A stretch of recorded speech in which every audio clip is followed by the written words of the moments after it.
Right now, somewhere in the world, a military drone is flying a mission. No pilot on board, no one in the cockpit, just a machine, moving through controlled airspace, doing exactly what it was told, or in some cases, deciding on its own what to do next. Most people have a rough idea that drones exist and that militaries use them, but very few people understand what's actually happening inside one, how it stays in the air, how it sees, how it communicates, and why modern military drones are genuinely unlike anything that came before them. That's what this video is about. The first thing to understand is that military drone covers an enormous range of machines. On one end, you have small reconnaissance drones the size of a backpack that a soldier carries into the field and launches by hand. On the other end, you have aircraft like the MQ-9 Reaper, a full-sized plane with a 20-meter wingspan that can stay airborne for 27 hours straight, carry missiles, and operate from a control station thousands of kilometers away. Both are drones, both are unmanned, but they work very differently and serve completely different purposes. What they share is the core idea. Remove the human from the aircraft, and you remove a whole set of limitations that have defined military aviation for over a century. No oxygen requirements, no fatigue, no pilot to lose over enemy territory. Physically, most military drones are built around the same basic principles as any aircraft. They need lift, thrust, and control surfaces to fly. A fixed-wing drone like the Reaper generates lift the same way a commercial airplane does. Air moving faster over the curved top of the wing creates lower pressure, and the aircraft is pushed upward. A rotary-wing drone, like a surveillance quadcopter, generates lift by spinning rotors fast enough to push air downward. The difference in design isn't arbitrary. Fixed-wing drones are efficient over long distances and high altitudes. Rotary-wing drones can hover in place, take off vertically, and operate in confined spaces. Militaries use both, depending entirely on what the mission requires, and in many operations they use them together, one type holding a wide area, the other moving in close. The materials these aircraft are made from matter enormously. Most serious military drones are built from carbon fiber composites and lightweight alloys rather than traditional aluminum. Carbon fiber is stronger than steel by weight, incredibly stiff and far lighter, which directly translates into longer flight time and higher altitude capability. Some drones also use radar-absorbing materials on their outer surfaces, the same basic concept behind stealth aircraft. The idea is to scatter or absorb radar waves rather than reflecting them back to an enemy's detection system, making the drone much harder to spot on a screen. The RQ-17O Sentinel, a tailless flying wing operated by the U.S. Air Force on behalf of the CIA, is a good example.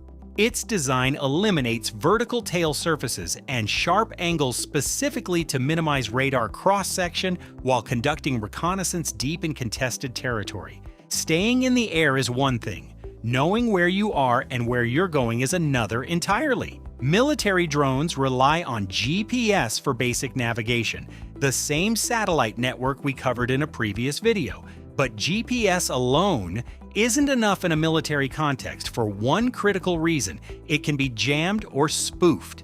An adversary with the right equipment can flood the GPS frequency with noise, making the signal unusable, or broadcast a false signal that tricks the drone into thinking it's somewhere it isn't. To counter this, military drones layer multiple navigation systems on top of each other. Inertial navigation systems track movement using accelerometers and gyroscopes. They measure every acceleration and rotation the aircraft experiences and continuously calculate position from that data without needing any external signal at all. Some drones use terrain-following radar, comparing what they see below against stored maps to confirm their location. Others use visual navigation, processing camera imagery in real time to recognize landmarks and cross-reference position. If GPS goes down, the drone doesn't get lost, it just switches. The sensor suite on a modern military drone is where things get particularly sophisticated. The MQ-9 Reaper carries a multispectral targeting system that combines a high-definition daylight camera, a thermal infrared camera, a laser rangefinder, and a laser designator, all in a single stabilized turret mounted under the nose. The thermal camera detects heat signatures. It doesn't need visible light, which means it works equally well at 3 in the morning as it does at midday. The laser rangefinder bounces a pulse off a target and measures the return time to calculate exact distance. The laser designator paints a target with an invisible laser spot that a guided weapon can home in on, even from kilometers away. All of this is mounted on a gimbal system that keeps the camera pointed at a fixed point on the ground regardless of how the aircraft moves, so turbulence doesn't shake the image. The operator on the ground sees a smooth, stable feed while the aircraft itself might be rocking in wind. That stability isn't a small detail. In a surveillance mission lasting hours, it's what makes the difference between useful intelligence and unusable footage. That brings up communication. Arguably the most technically demanding part of operating a drone thousands of kilometers from its pilot. The control link carries 2 streams of data simultaneously and in opposite directions. Uplink carries the pilot's control inputs from the ground station to the aircraft: stick movements, throttle, weapon release commands, camera direction. Downlink carries everything coming back from the aircraft: live video, sensor data, flight telemetry, system health. For drones operating within line of sight, this works over direct radio frequency, but the Reaper can fly missions from a base in Nevada while operating over a target in the Middle East.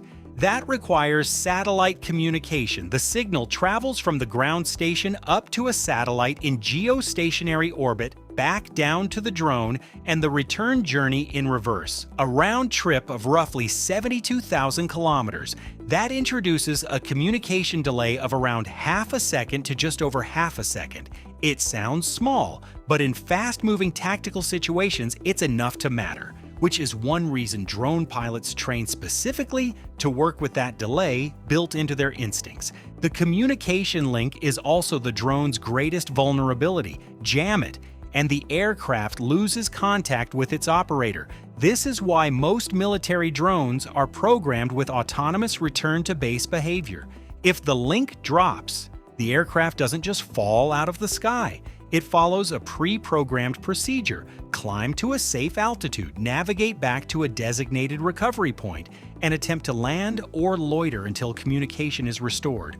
More advanced drones carry pre-loaded mission profiles that allow them to complete an entire sortie autonomously if needed, from takeoff through target observation to landing without any human input. The operator can intervene at any point when the link is up, but the aircraft doesn't depend on that intervention to survive. Weapons integration follows its own logic. Not every military drone carries weapons. The vast majority are purely for intelligence, surveillance, and reconnaissance. But those that do, like the Reaper or the MQ-1C Gray Eagle, carry precision-guided munitions designed to minimize unintended damage. The AGM-114 Hellfire missile, one of the most common weapons carried by armed drones, uses a laser seeker to home in on a designated spot. The operator paints the target with a laser. The missile detects the reflected energy and guides itself in. The AGM-114L Longbow Hellfire variant takes this further. It uses millimeter-wave active radar guidance, making it a true fire-and-forget weapon that requires no further input after launch. The entire firing sequence, from target identification to weapon release to impact assessment, is managed from a ground control station that looks deliberately a lot like a commercial flight simulator: screens, joysticks, throttle controls. The interface is designed to be familiar to pilots because the cognitive demands of the job are nearly identical, even if the physical risks are not. In recent years, the technology has moved into territory that raises genuinely complex questions. Artificial intelligence is now embedded in drone systems at multiple levels. Computer vision algorithms can scan video feeds in real time and flag objects of interest, vehicles, structures, people, faster than any human analyst. Some systems can track a moving target autonomously. keeping it centered in frame without any operator input, even if it moves behind cover and reappears elsewhere. Loitering munitions, sometimes called kamikaze drones, take this further. They're launched toward a general area, fly a search pattern autonomously, identify a target that matches a set of predefined characteristics, and strike it without a human making the final decision. Several countries already operate systems like this. The line between a weapon guided by a human and a weapon that selects its own target is becoming thinner, and the engineering that makes it possible is advancing faster than the policies designed to govern it. What makes military drones genuinely significant isn't any single piece of technology, it's the combination: persistent surveillance, precision navigation, long-range communication, guided weapons, and increasing autonomy packaged into an aircraft that carries no crew and therefore carries none of the constraints that come with one. A pilot gets tired. A pilot needs oxygen at altitude. A pilot, if shot down, becomes a casualty or a prisoner. Remove the pilot, and those limits disappear. Drones can fly longer, operate at altitudes hostile to human physiology, and take risks that no commander would accept with a crewed aircraft. That changes the calculus of how and where military force gets used, quietly, persistently, and in ways that most people watching from the ground never fully see.